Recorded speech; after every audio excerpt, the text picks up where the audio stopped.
Okay, hi guys. In this lecture, in this part of the lecture, we'll be looking at the last two parts of this chapter, which is compound interest and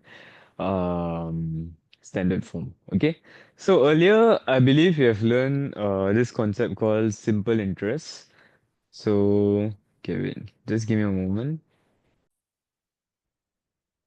Yeah, so earlier we have learned this concept of simple interest. So let's say if the interest is, I believe the formula is uh, A equals to P times 1, 1 plus RT. Okay? So so using this formula, let's say if I have $5,000 and then the interest rate is for example, 2%, and I invested in the bank for 10 years. Okay. So how much money would I have at the end of 10 years? So if you just use this formula, A is equals to 5,000 times 1 plus. So 2% is basically equals to 0.02 when you write it as fraction times 10. So this is eventually will give you 5,000 times 1.1, hence equals to 5500. This is the amount of money I have by the end of 10 years. Okay. So this concept is called simple interest. However, you also need to know this thing called compound interest. So as you see, for simple interest, your 2% is actually acting on your $5,000. Okay. But on the other hand, we have this concept called compound interest.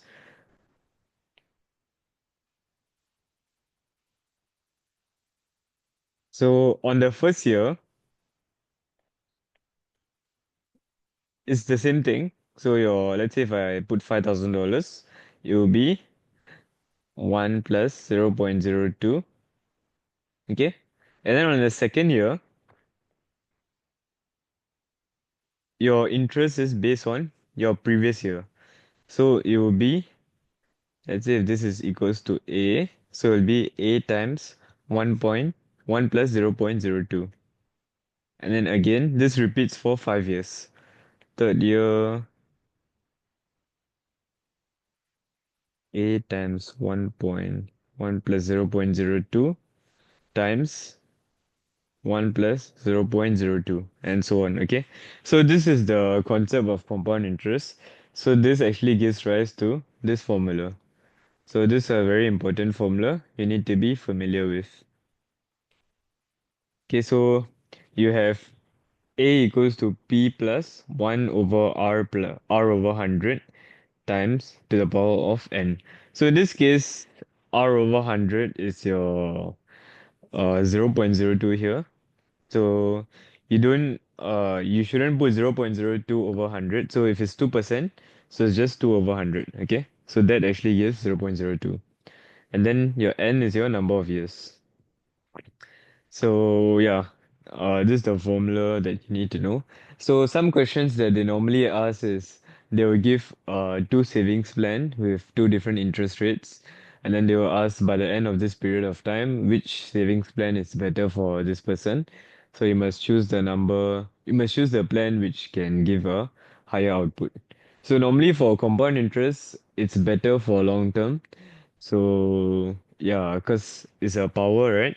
So it multiplies. So better for long term.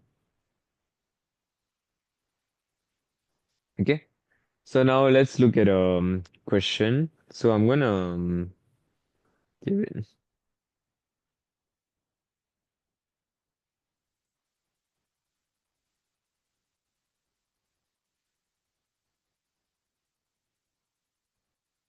Okay, so let's look at this question now. So find the compound interest on $3,000 for $3,000 for 4 years and 5% annual interest rate. Okay. So note that some question can be annual, some can be quarterly. Quart quarterly. or it can be half half a year or so. Okay. So you must really read the question. So in this case, you have your total amount is equals to principal, which is 3,000 times 1 plus. So 5%, you can write it as 5 over 100 or 0.05 to the power of 4. So you type this in the calculator, you get the answer. So, so your final value will be dollars 3646.52. Okay. Always, when it comes to money, right, always write it in two decimal place. Okay, now let's look at question 2. So question 2 says find the compound interest on $1,500 for 2 years and 2% per annum. Compounded, you see? So now do you have compounded annually and compounded monthly? Okay, so in this case, if you look at compounded annually, your total amount is equals to 1500 times 1 plus 0.02, 0.02 to the power of 2. Okay, so this gives 1500.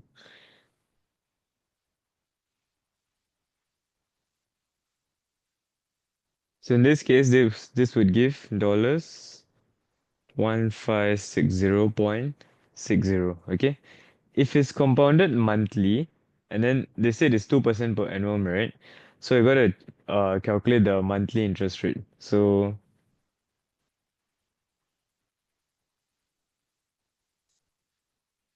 equals to 2 over 12. Okay, so in this case, it is 1 over 6. And then they said if it's compounded monthly for 2 years, so your end here, so A equals to B times 1 plus uh, R, okay, R over N. N is basically the number of times compounded.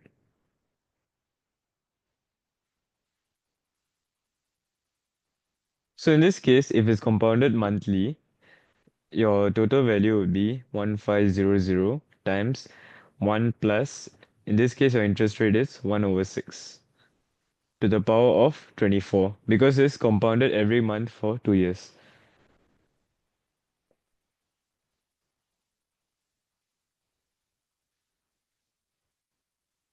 Sorry, in this case, it would be 0.02 divided by 12. Not, so you get 1 over 600. Okay?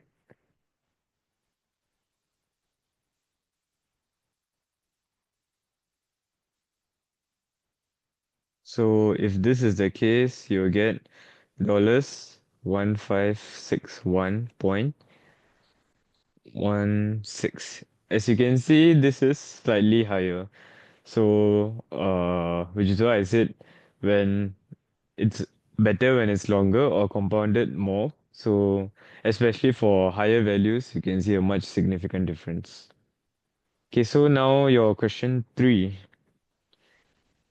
Miss Lee places $4,000 in a bank in a fixed deposit for 2 years. The bank offers a interest compounded yearly, and at the end of 2 years, she receives a total amount of this. So find the interest rate. So in this case, instead of finding the final value, you're given the final value and asked to find the interest rate. So it's the same thing. So if you just plug in the formula, 4243.60 is equals to your principal amount, which is 4,000, and 1 plus your interest rate, let it be R, and then you said that it is compounded yearly and is put for 2 years. So that means it has been compounded 2 times. So now you just need to simplify this.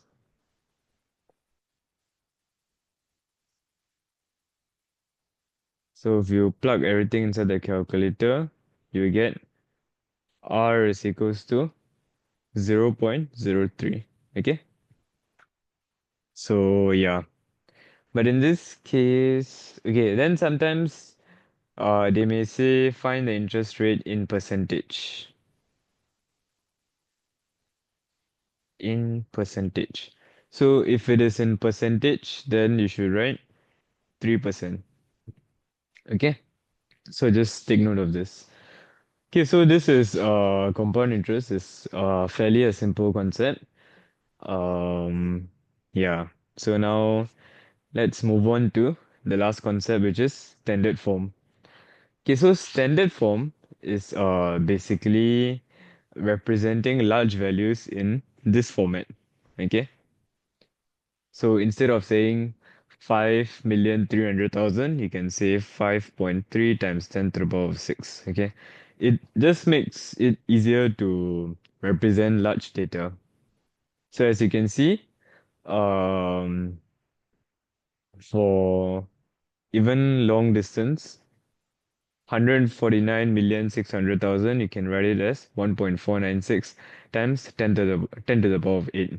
So basically, after your 1, right, you calculate how many numbers there are. So 1, 2, 3, 4, 5, 6, 7, 8.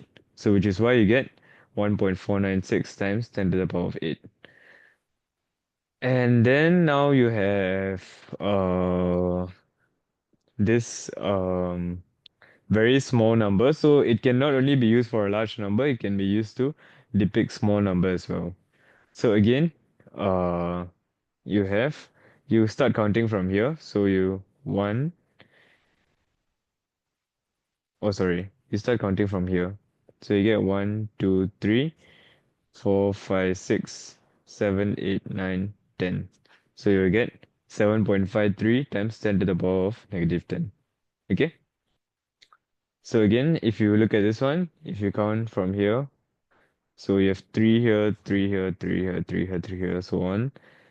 And then another three here and one here. Okay. So this is 3, 6, 9, 12, 15, 18, 21, 24, 27. Yeah. You get 27.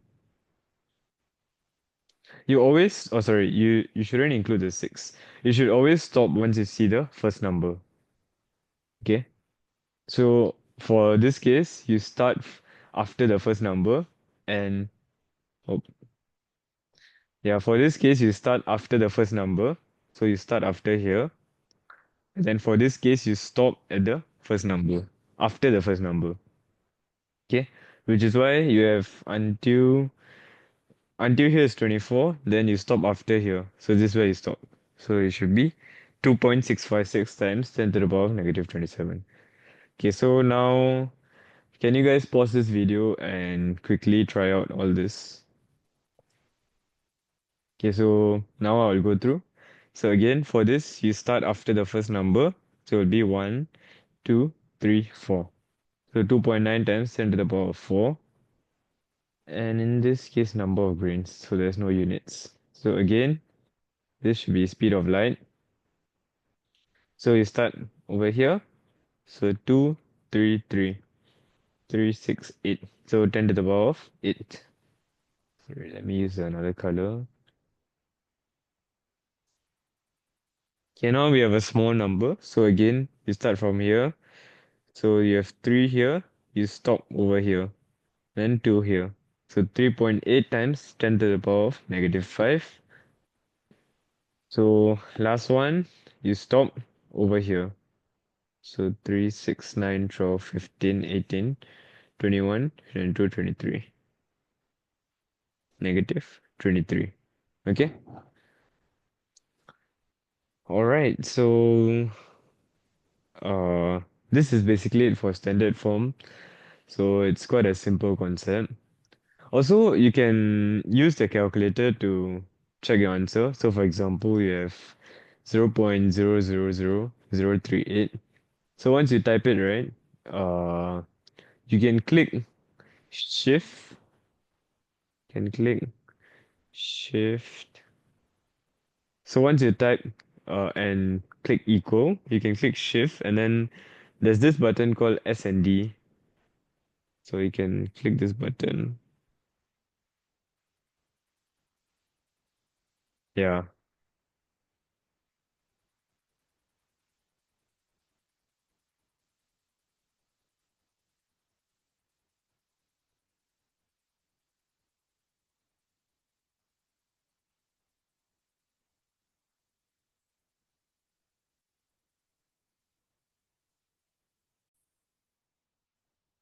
Okay, sorry, it's not this button. It's there's this button called ENG.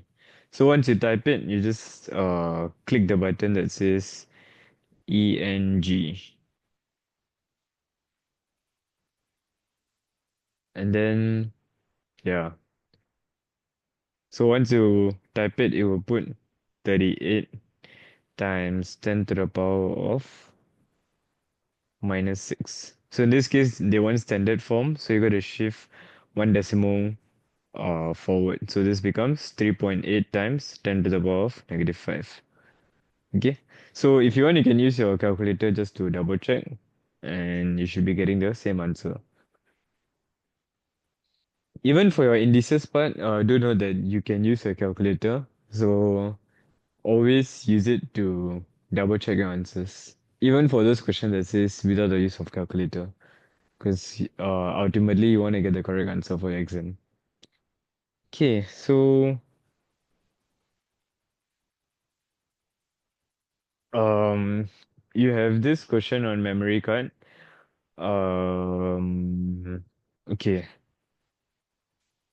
Oh, sorry. I think I didn't go through that part. Okay, so some notations for standard form, right? So before we carry on, yes, okay. Some notations for standard form you have uh kilo, mega, giga, tera. And then for the other side you have milli, micro, I gotta shift it, nano, pico. Okay. So if I say uh so kilo is basically 10 to the power of 3, 10 to the power of 6, 10 to the power of 9, 10 to the power of 12. Then this is the same but just negative.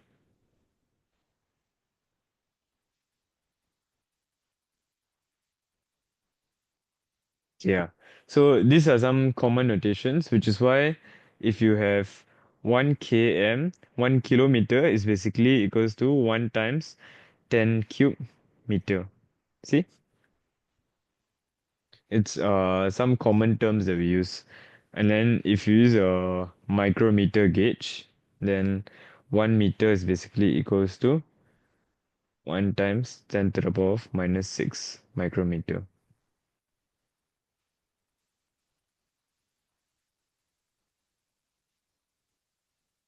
Oh, this is the notation by the way. So this is M, this is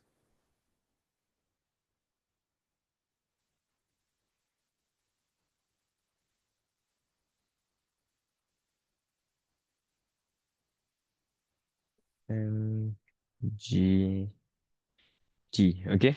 So these are notation. So 1 micrometer is basically equals to 1 times 10 to the power of 6, negative 6 meters. Okay. So similarly, 1 gigameter is equals to 1 times 10 to the power of 9 meters. Okay, so these are some common notation that you need to be familiar with. So you need to know this, all these values by the way. So this is very important. So you need to know this. So let's take a look at this question. Given, I'm gonna do this in a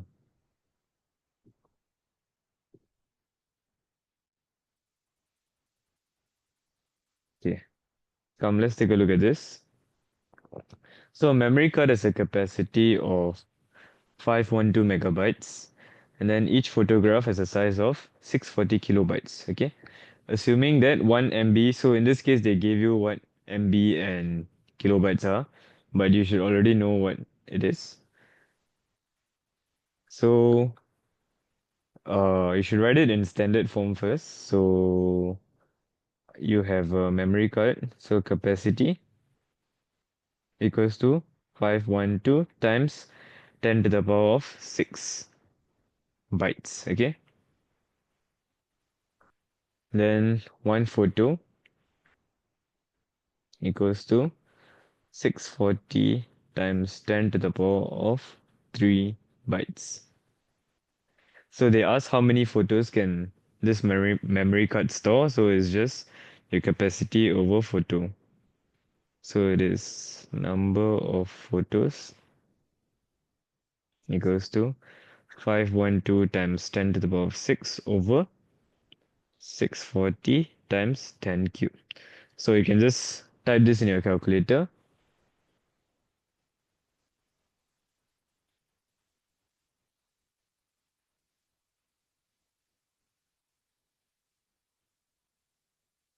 So you get 800 photos. Okay. So yeah, let's look at few more questions. Then okay, so we will do some practice and some summary as well. So let's quickly get through this. So in this case, they give you the speed of light and they want you to express in standard form. So okay, so for all these questions, please pause the video and try it out first before I go through the answer. Okay, so again, start from the number after. So it is 3 times 10 to the power of 8 meters per second. Your part 2, given that the mean distance from your sun to Jupiter is 778 million kilometers. Okay, so this is 778.5 million. So million is 10 to the power of 6 kilometers. Okay, find the time taken in minutes and seconds for the light to travel from sun to Jupiter. Do know that this unit is in meters. This is in kilometers. So you need to change this to meters. So in this case, your distance will be 778.5 times 10 to the power of 6 times 10 cube meters. So this is your distance in meters. So you get 778.5 times 10 to the power of 9 meters. Okay? So once you have your distance ready, your time taken is basically your distance over speed. So it is 778.5 times 10 to the power of 9 over 3 times 10 to the power of 8. Yep, correct.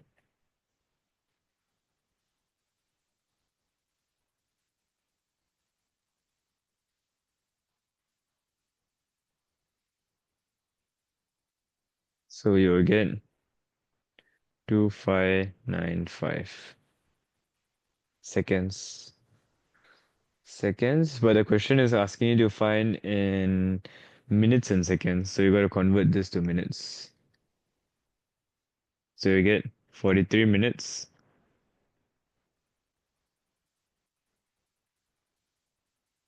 15 seconds. Okay. So now let's question 13. I want you to try that on your own. It's very similar to the previous one. So I will go through during lesson. Okay. Okay, now let's go back to indices. So I will do question part A and C. A and C. I want you to try out B and D. Actually, do pause the video and try out everything, and then B and D I will go through during lesson. So your part A, your P, this can be represented as P to the power of 3 over 5 times P 8P to the power of 1 over 3. Okay. Do note that your bracket is for your 8 as well. It's not just for your B. So this would give P to the power of 3 over 5 times cube root of this. So cube root of 8 gives you 2P to the power of 1 over 3. So the cube root, I only did it to the 8. I didn't do it to the P. So your P remains as 1 over 3, but your 8 becomes 2. So you bring the constant to one side. So this use your second law, you get 3 to the 3 over 5 plus 1 over 3.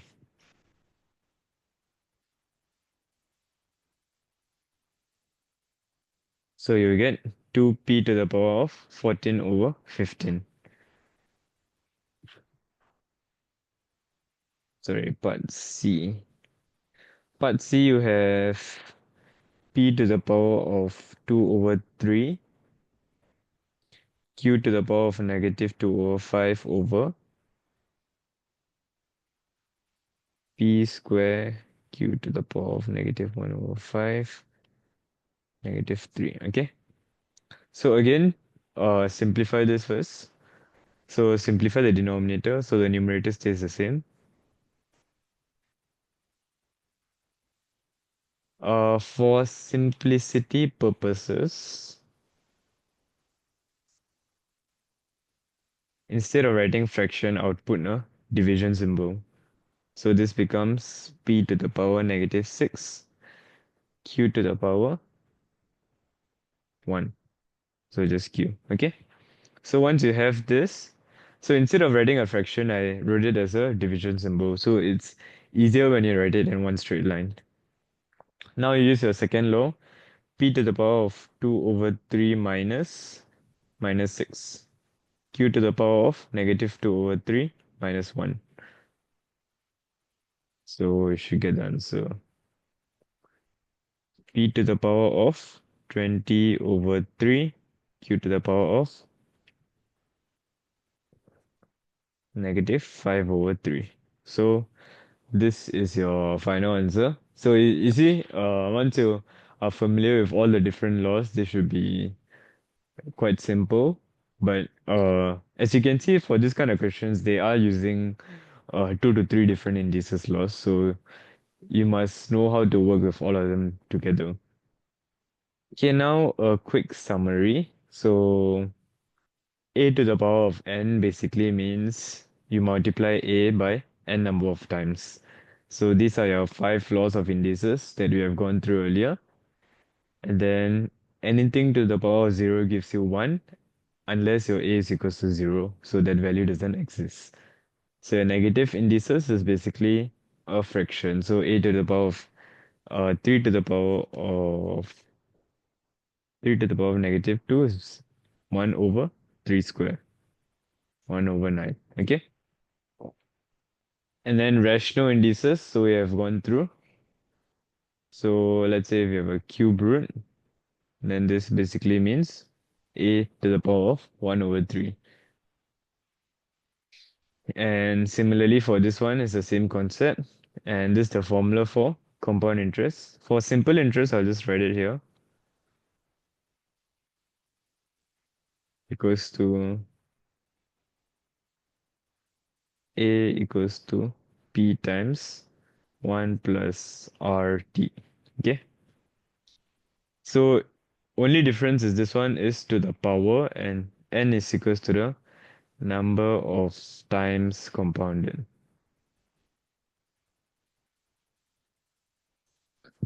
Okay. And then standard form is basically you write it such that a times 10 to the power of something where a is between 1 and 10. Okay. All right. So that marks the end of this chapter. If you do have any questions, let me know. So yeah, thank you for watching.